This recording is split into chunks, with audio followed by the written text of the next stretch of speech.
안녕하세요. 저는 두 번이나 결혼에 실패한 경험을 한 40세의 여성입니다. 첫사랑은 실패하는 법이라고 하지만 제 경우는 운이 좋았던 건지 아니면 인생이 꼬이려고 작정을 했던 건지 대학에 들어가서 첫눈에 반한 과 선배와 결혼을 하게 되었습니다. 졸업할 때까지 열렬한 사랑을 했고 졸업과 동시에 결혼식을 올린 거죠. 남편은 한 번도 다른 여자들에게 한눈을 팔지 않고 저만 바라보고 사랑해 주었습니다. 하지만 결혼하고 나서 보니까 남편이 본색을 숨기고 있었더라고요. 저 모르는 사이에 그것을 가지고 있었습니다. 그래서 결국 남편과 헤어졌습니다. 그렇게 그와의 인연이 끝이라고 생각했는데 그건 제 착각이었어요. 3년 뒤에 전 남편이 저를 찾아왔거든요. 정말 어처구니 없는 계획을 세우고 제게 접근해왔습니다. 그 인간 때문에 제가 얼마나 마음고생을 했는지 들으시면 여러분들도 아마 경악을 금치 못하실 겁니다. 지옥에서 빠져나온 악마도 전처에게 그런 끔찍한 짓을 저지르지 못할 테니까요. 그럼 일단 남편을 처음 만난 시절부터 말씀드리겠습니다. 저는 대학에 들어가서 신입생 오리엔테이션에 가게 되었습니다. 그곳에서 과대표를 맡고 있던 선배에게 첫눈에 반해버렸죠. 그 선배에게 꽂힌 뒤로 다른 남자들은 눈에 들어오지도 않았습니다. 그 선배만 쳐다보고 있다가 눈이 여러 번 마주치고 말았죠. 제가 호감을 가지고 있는 걸 알고 있었는지 선배가 먼저 저에게 다가왔습니다. 미혜야, 안녕? 오늘 날씨 참 좋다. 점심은 먹었어? 네, 방금 학식 먹었어요. 그럼 소화도 시킬 겸 산책로 따라서 걸을까? 처음에는 저한테 관심이 생기신 건가 했는데 후배들이라면 남녀를 막론하고 아주 친절하게 대해주시더군요. 물론 저는 속으로만 선배를 좋아하며 질투하고 있었습니다. 그러던 어느 날 캠퍼스에서 마주친 선배가 제게 산책을 같이 하자고 했습니다. 그래서 저희는 학교 본관 뒤쪽으로 난 숲길을 따라서 천천히 걸었어요. 선배랑 같이 있다는 생각에 너무 떨려서 무슨 말을 꺼내야 할지 모르겠더라고요. 아무 말 없이 걷고만 있다가 선배가 지루했는지 갑자기 손목시계를 쳐다보았어요. 미혜야, 난 수업이 있어서 가봐야겠다. 같이 걸으니까 심심하지 않고 좋았어. 오후에 시간 되면 과방으로 와. 선배는 다음 강의가 있는 건물 앞에 오자 미련 없이 가버렸죠. 잠시 동안이었지만 선배가 제게 호감을 가지고 있다고 착각을 했던 겁니다. 그냥 말동무가 필요했던 건데 말이죠.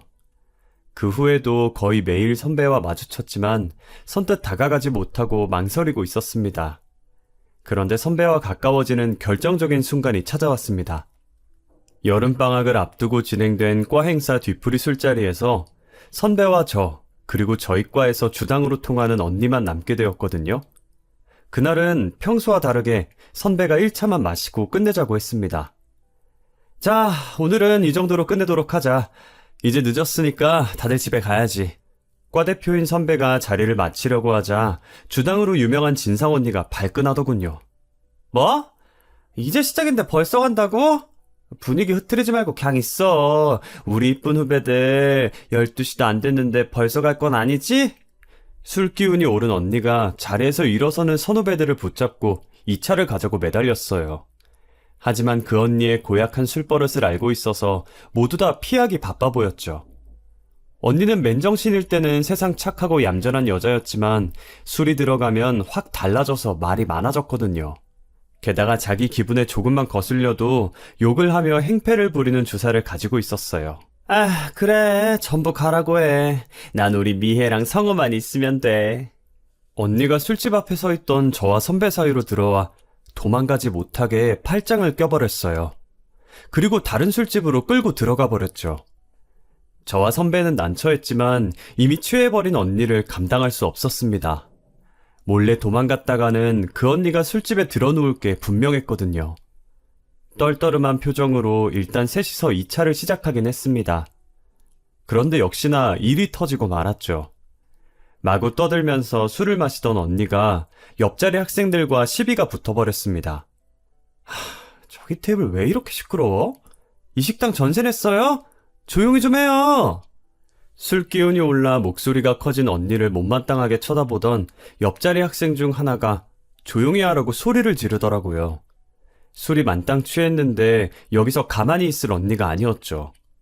언니가 벌떡 일어나 삿대질을 하며 시비를 걸기 시작했어요. 뭐? 시끄러워? 네가 더 시끄러워. 그리고 너 몇 학번이야? 어린 놈이 어디 선배한테 대들어? 야, 술 먹었으면 곱게 처먹어. 어디서 지랄이야? 언니가 옆 테이블과 말다툼을 하는 순간 분위기가 험악해지고 있었어요. 저는 얼른 언니를 말렸고 선배는 학생들에게 고개 숙여 사과를 했죠. 그리고 흥분해서 길길이 날뛰는 언니를 밖으로 끌어냈습니다. 야, 이거 놔. 저 자식들 버릇을 고쳐주겠어. 과 선배는 더 이상 술을 먹이면 안 되겠다고 생각했는지 저한테 언니네 집이 어디냐고 묻더라고요. 미혜야, 너 민정이 집이 어디 있는지 알지? 앞장서, 얼른. 데려다가 눕혀야겠다. 아, 네, 이쪽이에요. 저는 언니랑 친해서 어디서 자취하는지 알고 있었거든요. 저희들은 몸도 가누지 못하고 비틀거리는 언니를 집으로 데려갔어요.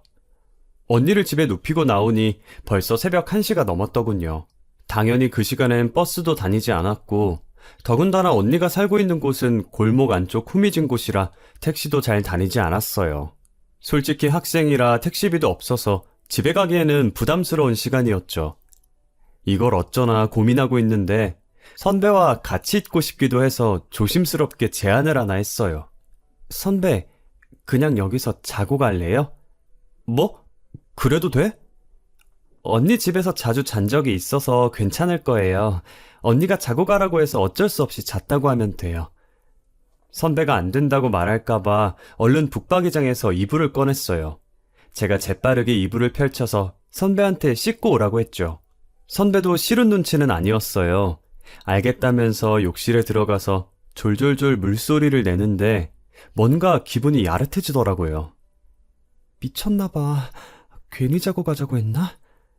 선배가 씻는 동안 혼잣말을 얼마나 많이 했는지 몰라요. 제가 이불 속을 이리 뒹굴고 저리 뒹굴면서 술에 너무 취해 후회할 짓을 한 건 아닌지 걱정됐어요. 그때 욕실 문 열리는 소리가 들리더니 선배가 나와서 말하더라고요. 나 다 씻었어. 미혜, 너도 씻어. 그 목소리를 듣는데 심장이 너무 빨리 뛰었어요. 얼굴이 빨개진 게 들킬까봐 후다닥 욕실로 뛰어들어가서 얼른 세수부터 했죠. 정신을 차리려고 해도 이 순간이 꿈같이 느껴졌어요. 속으로 최미애, 너 어쩌려고 그래? 이렇게 자책하다가 부끄러워서 차마 못 나가고 있는데 선배가 언제 나오냐고 묻더라고요. 그래서 일단 나가긴 했는데 선배가 누워서 옆을 탁탁 치더니 누우라고 했어요. 언니네 집이 원룸이라 어찌나 좁던지 선배랑 딱 붙어서 자야 했죠. 게다가 저도 아직 술 기운이 남아있었고 선배도 졸리다고 하더군요. 선배, 졸리면 얼른 자요. 제가 자라고 하는데 선배가 제 어깨에 얼굴을 기대더군요. 깜짝 놀라서 숨을 멈추고 있는데 선배가 갑자기 저를 쳐다보더라고요. 너 아무한테나 같이 자자고 하면 안 돼. 네? 위험하잖아. 선배는 괜찮아요. 정말? 선배가 천천히 다가와 제 눈을 빤히 쳐다보는데 어찌나 떨리던지 꿈인지 생시인지 분간이 되지 않았어요. 자는 언니가 깰까봐 둘이서 조용히 귓속말을 나누었습니다. 난 너랑 친해지고 싶었는데 넌 나한테 관심이 없는 줄 알았어. 저도 그랬는데 나는 너한테 관심 많아. 장난으로 입맞춘 거 아니고 너랑 진지하게 만나보고 싶어. 그날 새벽 선배도 저를 마음에 두고 있었다는 걸 알게 되었죠. 그 후로 캠퍼스 커플이 된 저희들은 3년 동안 바늘과 실처럼 붙어 다녔어요. 졸업하기 전까지는 정말 행복했죠. 크게 싸우는 일이 없었지만 졸업 후가 문제였어요. 졸업한 후에는 제가 원하던 대기업에 취직하게 되었지만 오빠는 아니었거든요. 취직과 동시에 저는 취준생인 선배를 열심히 뒷바라지했습니다. 데이트를 해도 제가 거의 다 계산했고 동거를 하면서 공부에 필요한 책부터 사소한 생필품들까지 제 돈으로 사놓았습니다. 하지만 선배는 2년 동안 취업 한 번 못하더라고요. 저는 내심 걱정이 되기 시작했습니다. 그래도 의기소침해진 선배 앞에서 티를 낼 순 없었죠. 오빠, 기운내. 돈 잘 버는 내가 있는데 무슨 걱정이야. 이번에 면접 준비만 잘하면 될 것 같다며. 열심히 다시 해보자. 고마워, 미애야. 내가 이번 상반기에는 꼭 붙을 수 있을 거야. 선배는 연이은 실패에도 꿋꿋하게 다시 도전하더라고요. 그런데 얼마 후에 선배 어머니께서 저를 보자고 하셨습니다. 저희들은 사귄 지 오래돼서 양가에 인사드린 적이 있었거든요. 상견례라는 말만 안 붙였지 거의 결혼식을 앞둔 부부나 마찬가지였어요.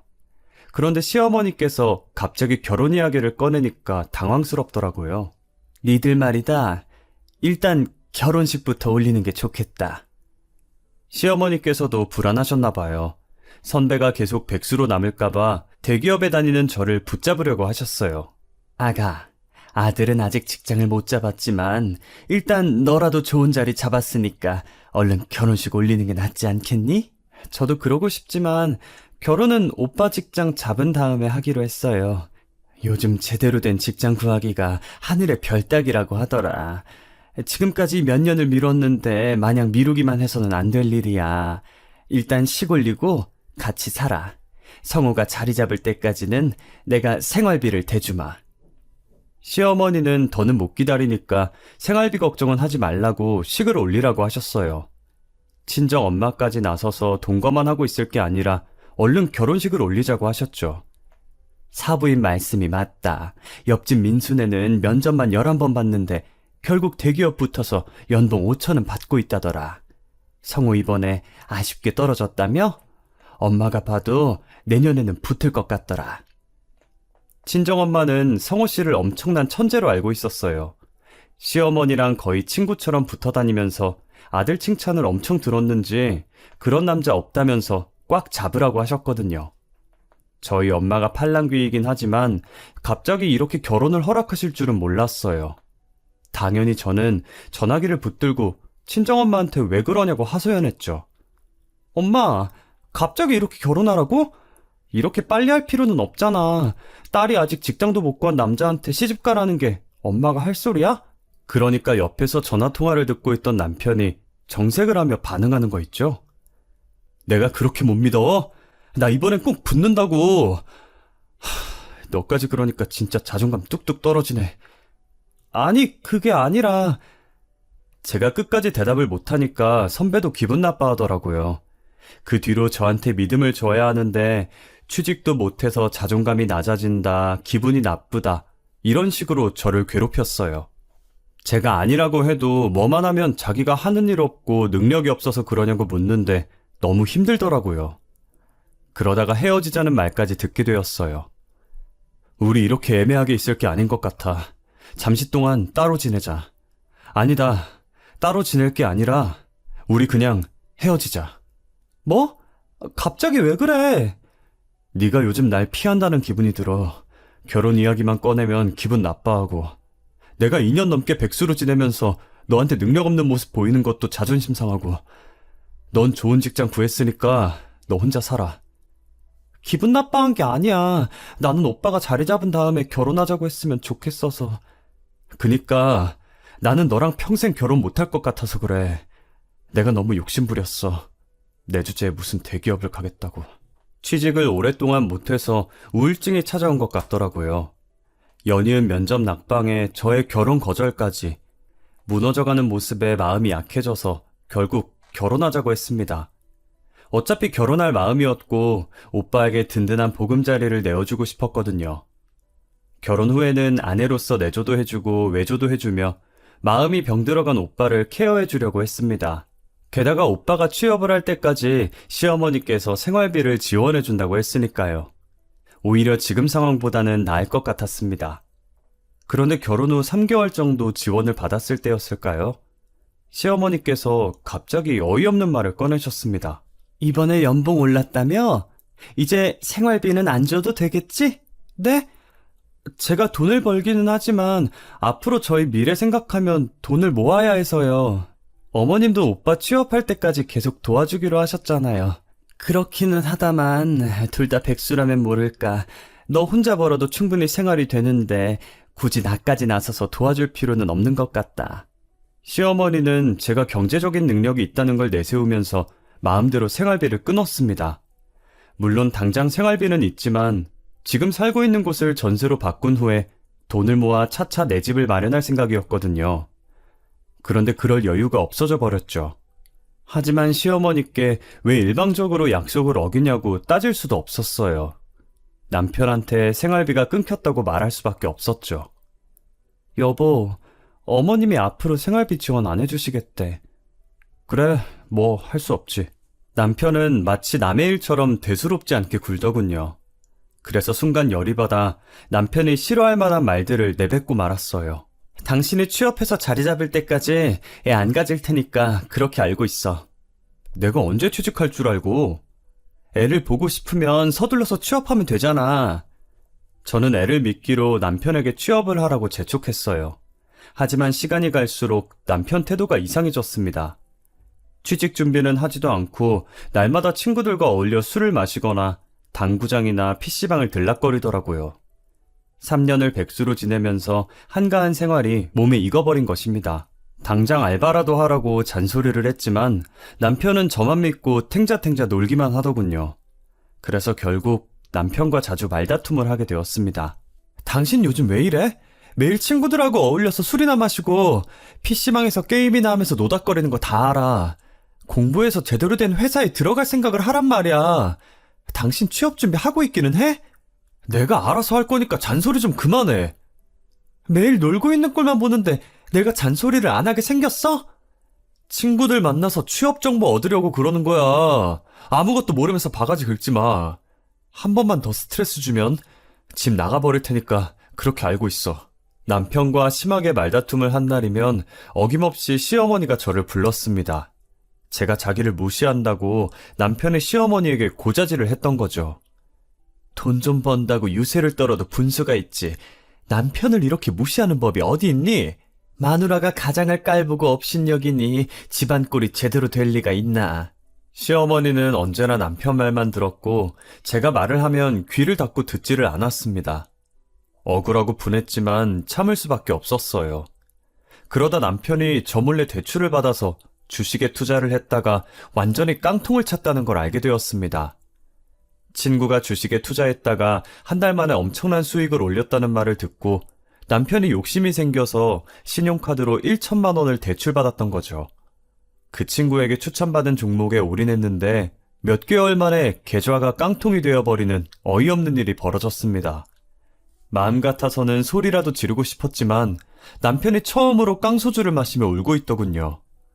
이런 인생을 살게 해서 미안하다고 매달리는데 차마 뭐라 할 수가 없었습니다. 그래서 남편을 꼭 안아주며 위로해주고 말았죠. 괜찮아. 주식이란 게 오르기도 하고 내리기도 하잖아. 지금은 바닥이라도 기다리면 올라가겠지. 기다려서 될 일이 아니야. 증권사에서 주식을 전부 팔아버려서 내 계좌는 깡통이야. 뭐? 증권사에서 어떻게 마음대로 당신 주식에 손을 대? 그게 말이야. 선물 옵션을 했거든. 남편은 도박이나 마찬가지인 선물에 손을 댔다고 했어요. 그러면서 미수금이 생기자 증권사가 약정대로 남편 계좌의 주식을 전부 처분하고 깡통이 된 계좌는 정지시켜버렸다고 합니다. 가만히 앉아서 1,000만 원을 날려버린 거죠.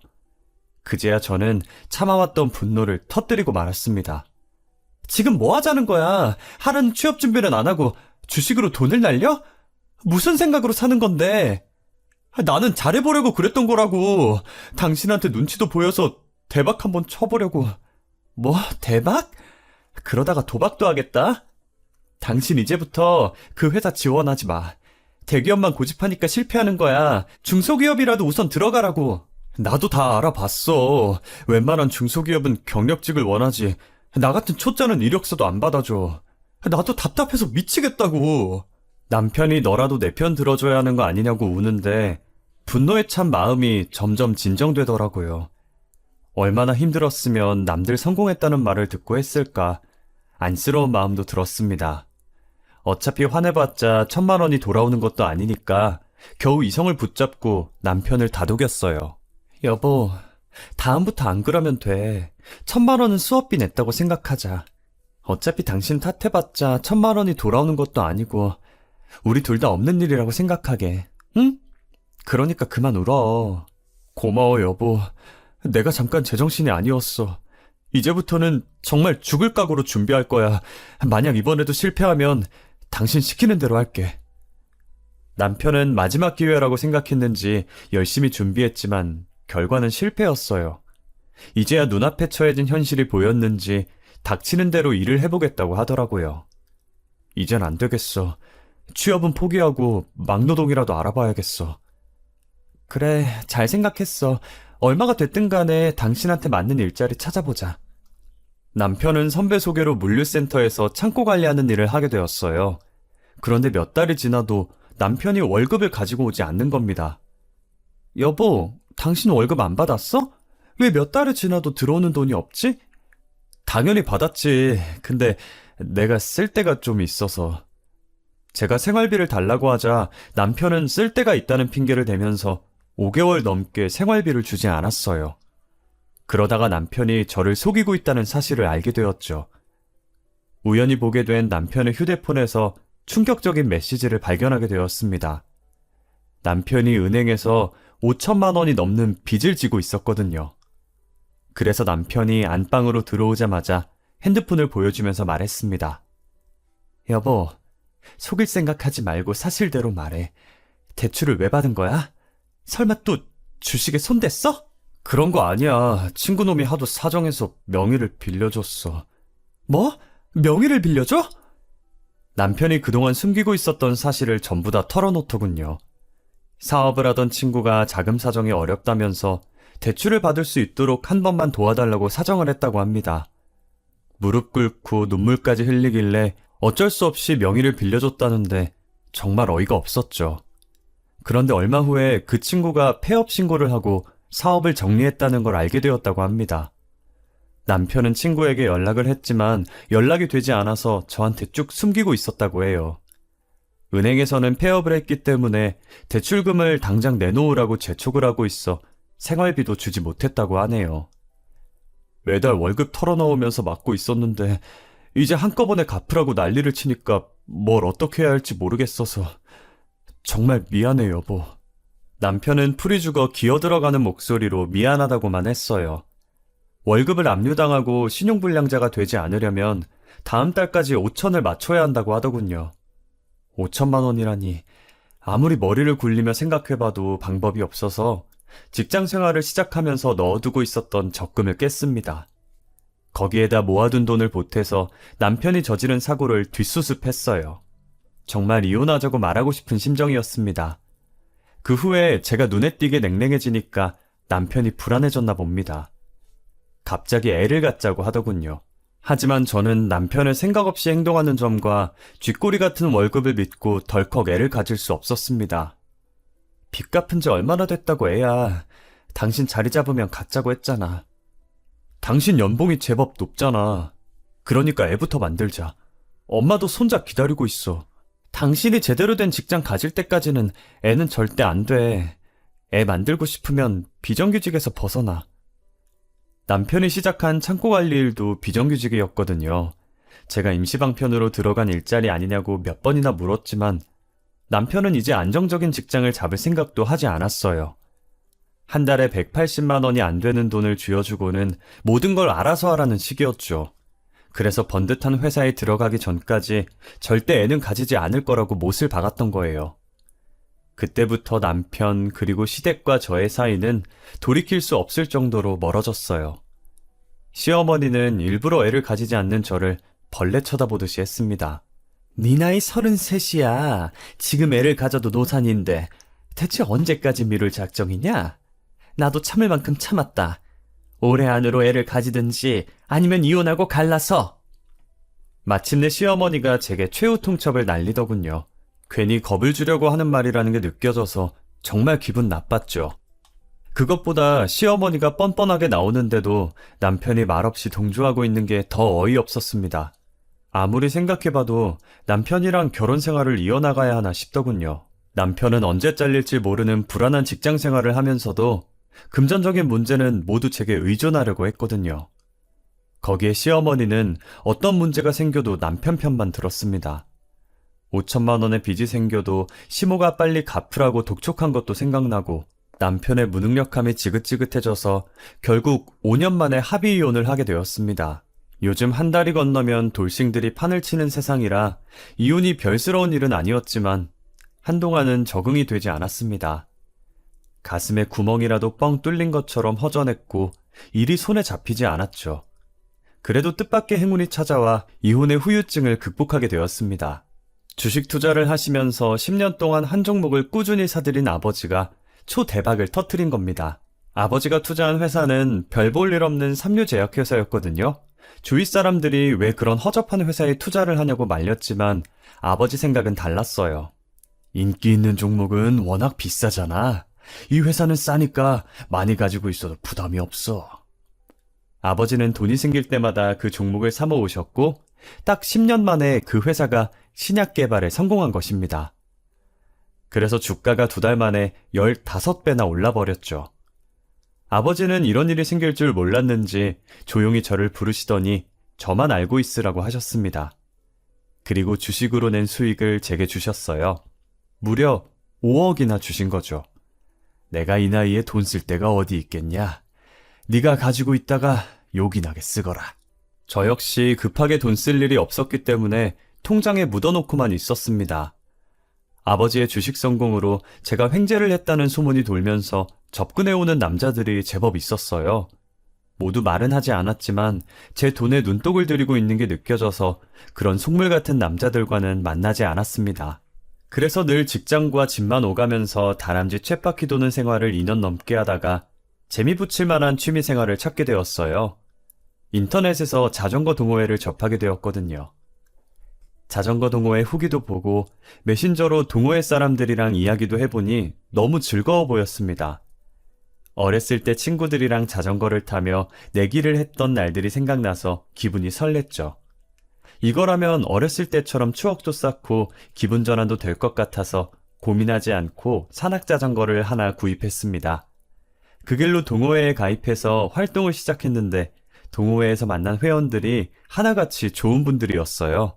연령층도 아주 다양해서 70대를 넘기신 분이 있는가 하면 대학 졸업을 앞둔 20대도 있었죠. 그렇지만 세대 차이를 전혀 느낄 수 없을 정도로 화기애애한 분위기였어요.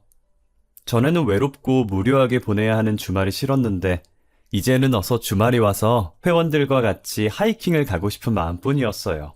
그렇게 1년 동안 활동을 하면서 친해진 남성분이 있었습니다. 벤처 사업을 하고 있다는 35의 연하남이었어요. 성격도 활발하고 싹싹하니 말도 잘 붙이는 게 주말마다 모임에 나타나서 친한 척을 하더라고요. 누나 안녕하세요. 그동안 어떻게 지내셨어요? 민철아 안녕. 직장인이 별거 있겠어. 죽어라 일만 했지. 어쩐지 저번 주에 안 나왔더라. 요즘 많이 피곤해요? 민철이는 만난 지 얼마 되지도 않았는데 저를 누나라고 부르면서 졸졸 따라다녔어요. 모임을 마치고 회식을 할 때도 제 옆자리는 늘 민철이 차지였죠. 나중에는 민철이가 주중에도 연락을 하기도 했어요. 누나, 오늘 시간 어때요? 괜찮으면 같이 저녁이나 먹어요. 내가 쏠게요. 근데 오늘은 마감해야 될 업무가 있어서 8시 넘어야 퇴근할 것 같아. 난 괜찮아요. 제가 누나 회사에 데리러 갈게요. 민철이는 일주일에 2-3번은 꼭 연락하더라고요. 그때마다 밥을 먹거나 차를 마시자고 했어요. 민철이가 운영하는 사무실이 제 회사와 그리 멀지 않은 곳에 있어서 그런 줄 알았죠. 그런데 민철이가 저를 이성으로 느낀다는 사실을 알게 되었습니다. 민철이한테 왜 여자친구가 없냐고 물었거든요. 민철아, 넌 왜 사귀는 여자가 없어? 빨리 결혼해야지. 얼마 전에 마음에 드는 여자가 생겼는데 쑥스러워서 고백을 못하고 있어. 누나도 아는 사람이야. 그래? 누군데? 우리 동호회 사람이야? 말해봐, 내가 도와줄게. 그게 누구냐면 우리 동호회 사람이고 최미혜라는 여자야. 뭐라고? 그게 무슨 뚱딴지 같은 소리야. 전 그만 피식 웃어버리고 말았어요. 민철이가 저를 웃기려고 농담을 한다고 생각했죠. 하지만 민철이가 정색을 하면서 쳐다보더라고요. 정말이야. 누나랑 같이 있으면 세상을 다 얻은 것 같고 너무 편하고 좋아. 나는 누나랑 진지하게 만나보고 싶어. 민철이가 3년 전에 사귀던 여성에게 차이고 충격을 받아서 한동안 여자를 만날 생각이 없었다고 하더군요. 하지만 저를 만난 뒤로 마음이 싱숭생숭해지더니 뭐만 하면 제가 생각났다고 했습니다. 요새는 누나가 뭐 하고 있나 궁금하고 이번 주말에는 누나랑 어디 갈까 고민하는데 누나가 다른 남자랑 데이트한다고 하면 마음이 불안해져. 민철아, 연애나 결혼은 장난이 아니야. 친누나처럼 편하게 생각하는 건 좋은데 우리 사이는 딱 거기까지야. 아니야, 누나. 제발 거절하지 말고 나랑 몇 번만 만나보면 안 돼? 결혼하자는 것도 아니고 연애하자는 건데 뭐 어때? 내가 이혼녀라도? 그래도 괜찮아? 저는 민철이가 깜짝 놀라 아연실색할 줄 알았는데 전혀 상관없다고 하더라고요. 아무리 이혼녀에 대한 편견이 없다고 하더라도 교제의 순간이 찾아오면 저 사람의 이혼 사유가 뭐였을까, 무슨 문제가 있었던 걸까 한번 생각해보게 되거든요. 그런데 그런 생각 없이 민철이가 제 손을 잡고 누나가 2번, 3번 이혼했어도 상관없다고 하더군요. 그 말을 듣는데 기쁜 것보다 실연의 상처 때문에 민철이가 저한테 의지하는 거라고 생각했습니다. 저는 조건이 좋은 다른 여성을 찾아보라고 타일렀지만 민철이는 눈에 뭐가 쓰인 사람처럼 제게 집착했죠. 결국 민철이의 연락을 피하기 시작했지만 동호회 멤버들도 저희 관계를 알게 되었어요. 제가 연락을 피하니까 민철이가 저랑 그렇고 그런 관계라고 말하고 다닌 거죠. 다른 남자들이 호감 표시를 할까봐 미리 손을 쓴 것 같았어요. 결국 다른 동호회 멤버들이 불편하다는 컴플레인을 걸었나 봐요. 갑자기 회장이 일 끝나고 보자고 하더니 카페에 절 앉혀두고 허심탄회하게 이야기하더군요. 미애야, 민철이가 저렇게 죽고 못 산다는데 진지하게 만나봐. 연하면 좋은 거 아니니? 나 같으면 이게 웬 떡이냐 하고 낼름 물어버리겠다. 왜요? 동호회 사람들이 저한테 말 걸 때마다 민철이가 분위기 망쳐서 그렇죠. 아니, 굳이 그런 건 아닌데 내 눈엔 민철이가 괜찮아 보여서. 그게 민철이 걔가 돈도 많이 벌잖아. 걔가요? 너 몰랐어? 회장 언니는 민철이가 그 나이에 돈도 잘 벌고 연하라는 좋은 조건도 다 갖췄는데 왜 안 사귀냐고 부추기더라고요. 게다가 소문에 의하면 민철이가 강남에 집이 한 채 있고 모아둔 돈도 3억이 넘는다고 들었대요. 믿기지 않았지만 민철이가 다시 보이긴 하더군요. 그래서 몇 번 진지하게 만나볼까 해서 제가 먼저 연락을 했습니다. 그렇게 몇 번의 데이트가 수십 번의 데이트가 되었어요. 민철이가 부자가 아니라는 사실을 알게 되었지만 그것 빼고는 진국이더군요. 늘 저를 위하고 생각해주는 게 보여서 계속 만나봐도 좋겠다고 생각했습니다. 그렇게 3개월 정도 연애를 하다 보니 덜컥 애가 생겨버렸습니다. 술을 먹고 잠자리를 갖는 게 아니었는데 후회가 들었지만 어쩌겠어요. 다행히 민철이가 기뻐하며 결혼하자는 프로포즈까지 해주었습니다. 이번엔 정말 남자를 잘 만났다고 생각했죠. 실제로 민철이와 재혼한 뒤로 무능했던 전남편과 시어머니 때문에 힘들었던 결혼 생활이 말끔히 잊혀졌습니다. 민철이는 결혼 전보다 더 잘해주었고 아주 가정적이었거든요. 요리도 잘했던 남편은 주말이면 요리사를 자청하고 나서서 제가 좋아하는 음식을 정성껏 만들어줄 정도였습니다. 그런데 믿었던 제가 바보였을까요? 이번엔 재혼한 남편도 무언가를 숨기고 있었습니다. 저는 그 엄청난 비밀을 1년이 지나고 나서야 알게 되었죠. 남편이 어느 날 아주 기뻐하며 집으로 들어오더니 사업이 대박을 쳤다고 호들갑을 떨었습니다. 여보, 이제 됐어. 땡땡물산 알지? 내가 그 회사에 하청업체로 선정이 되었어. 뭐? 그게 정말이야? 사업 시작하면서 그쪽 기획실에 있는 선배한테 줄을 대고 2년 넘게 작업 쳤거든. 이제 확실하게 계약서에 도장 찍었어. 남편은 국내 최고의 대기업인 땡땡물산과 하청 계약을 한 서류를 보여주었어요. 남편이 성공했다는 사실에 저도 날아갈 것처럼 기뻤죠. 게다가 남편은 여기서 만족하지 않고 더 성공하겠다고 자신했습니다. 1년만 기다려. 회사가 지금하고는 비교도 안 될 정도로 성장할 거야. 그럼 당신도 사모님 소리 들으면서 대접받게 될걸? 아주 잘된 일이었지만 문제가 있었어요. 하청 계약에 따라 납품을 하려면 당장 자금이 필요했던 거죠. 내가 사업상 대출을 받은 게 있어서 은행 지원은 어려울 거야. 선배들 찾아다니면서 돈을 마련해봐야지. 무슨 선배들을 찾아다녀.